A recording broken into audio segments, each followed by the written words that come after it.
So Justin Baldoni, he has fought back yet again. He filed a lawsuit against the New York Times, which he had Brian Friedman on to discuss, saying it had done a defamatory report on Blake Lively's claims that she was allegedly harassed by this guy when they shot the movie It Ends With Us, a film about domestic violence.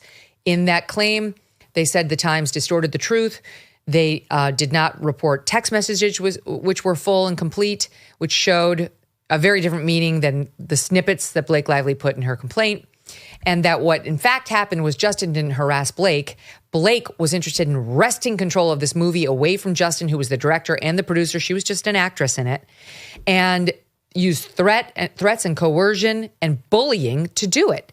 And to the point where this guy was in the basement at his own movie's premiere. Now Brian Friedman has filed on behalf of Justin a lawsuit directly against Blake, Ryan Reynolds, and Leslie Sloan, their PR hack.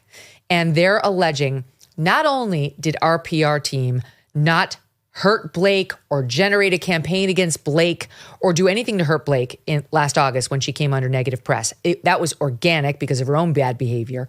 But you guys were the ones out there generating negative press against Justin. You bullies were the ones who were trying to ruin Justin so you could have your way on all the scenes and all the wardrobe and all the control, and you could feel like the producer and the director when you weren't. And it's full of text messages and details about meetings like the one they had with Ryan Reynolds, Blake Lively, Justin Baldoni, and apparently, though the name is blacked out, there's an assumption, well-founded, that it's Taylor Swift, her BFF, at the Reynolds penthouse in Manhattan, where Ryan Reynolds allegedly bullied Justin so badly that a Sony representative who was there, the production team behind the movie, and her biggest takeaway was, I am very sorry that I let him get away with doing that to Justin. It was so nasty. This guy who's just the damn husband. And now you see text messages in this lawsuit from Blake Lively comparing herself to the heroine of Game of Thrones, the fiercest female character we've seen in years, Khaleesi.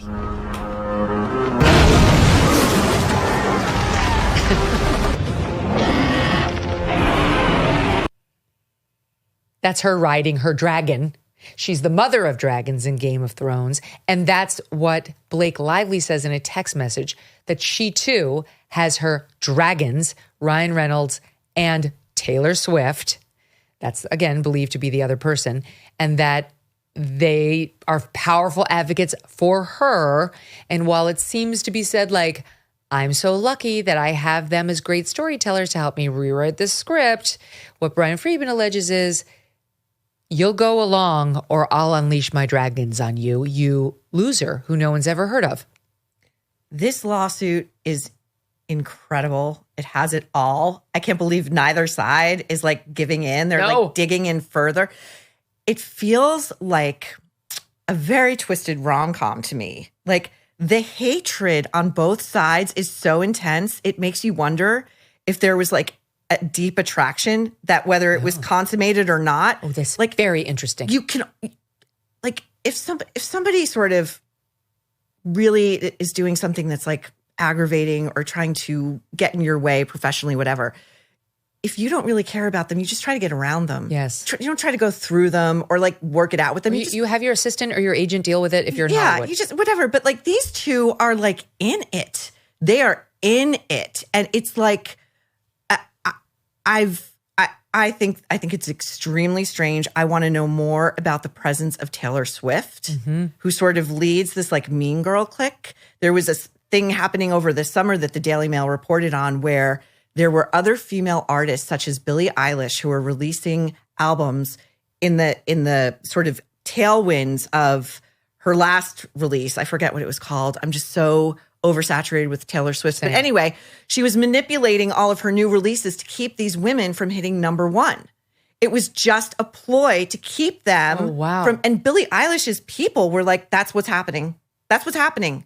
And it's really shitty for someone who claims to be a champion of fellow women and female artists to be doing, like, let someone else have it. Right. Like, let someone, No. So this is who she runs with. And that tells me everything. And like, I just, to sit there and have your husband bully your director. Yes. Like, if you don't like this, have the balls to do it yourself. Right. Like, don't have your husband Why throw would his you have weight a around. meeting with your husband? That's so weird. Like your husband who's Ryan Reynolds. Of course it was a threat. And in your penthouse, like on your home turf, like using your wealth as leverage. Right. Like showing off. Like, And look your at friend Taylor. And your friend Taylor, who's like, what is she doing there? Is she just like scrolling Instagram? One of my dragons. What is she, like, that is just wild. I think, he'll learn a lot from this, and hopefully, and it's wonderful that we're in this era we're in right now where like people don't automatically take the woman's account of what happened. They were until Brian filed that lawsuit against the Times. Everybody was like, we got it wrong on Blake Lively last summer.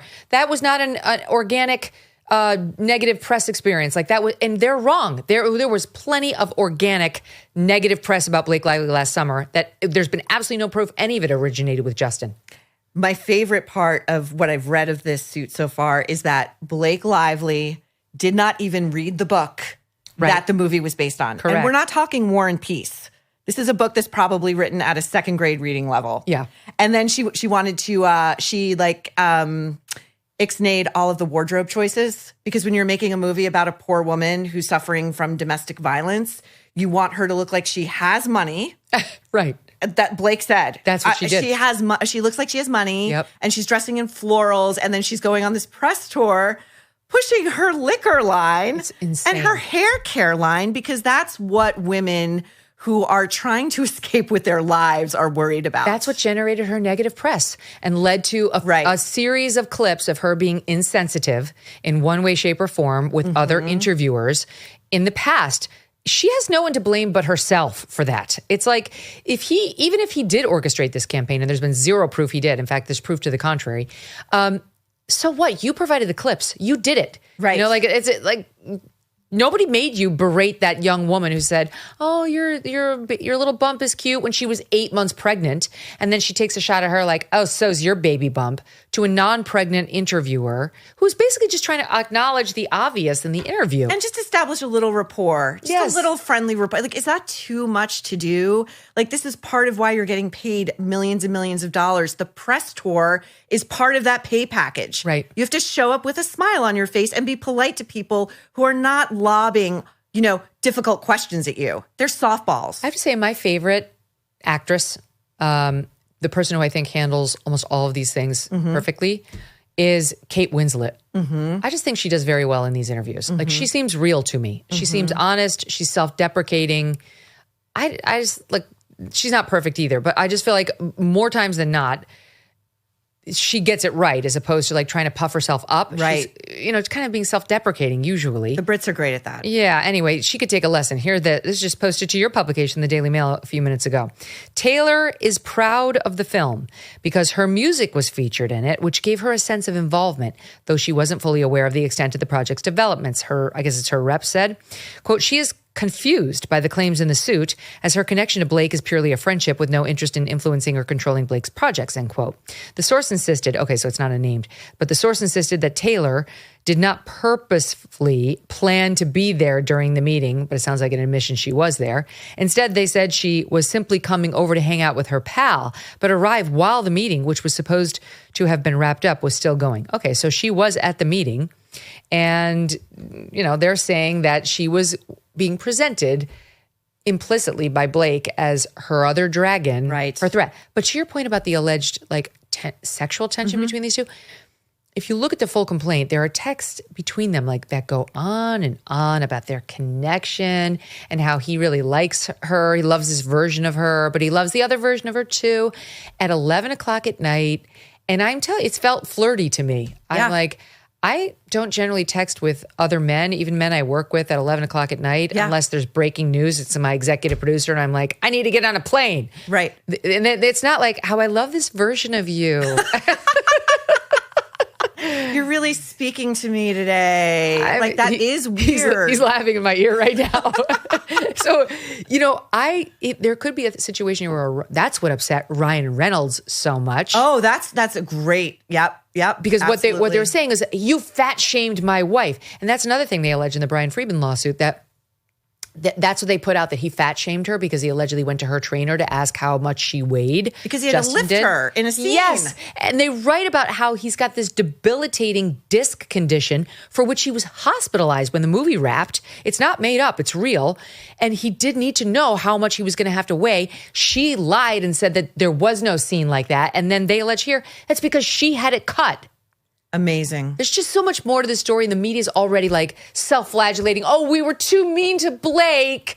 She didn't deserve the few negative things that were said about her. She's been bullied and harassed. This is also because like they have all the power. This guy, it was his first movie. He was on like one show before this. He bought the rights to this mega selling book and has, I believe, the rights to the sequel. And I think that's something else they're fighting over. Yes. Because the studio definitely wants a sequel because this movie did really well. So, I mean, first we're going to get the reality version of this playing out, and I can't wait. Increased tariffs on our trade partners, tax cuts, regulation changes. There's a reason why gold is a diversification tactic in a market that remains uncertain. Now more than ever, Birch Gold is releasing their ultimate guide for gold in the Trump era, with a foreword by Donald Trump Jr. to get your free copy, along with Birch Gold's free information kit on gold. Just text MK to the number 989898. Here are the facts. The national debt continues to increase. Our interest payments on the national debt continue to increase. Gold can be your hedge against a weakened dollar. And Birch Gold can convert an existing IRA or 401k in whole or in part into a tax-sheltered IRA in gold. Text MK to 989898 and get your free copy of the ultimate guide for gold in the Trump era. There's no obligation, just information. Wouldn't you like to know why everybody's rushing to gold? With an A+ rating from the Better Business Bureau, countless 5-star reviews, and thousands of happy customers, find out more about Birch Gold. Text MK to the number 989898 today. Thanks so much for watching. If you like what you just saw, hit the subscribe button for more clips and full episodes.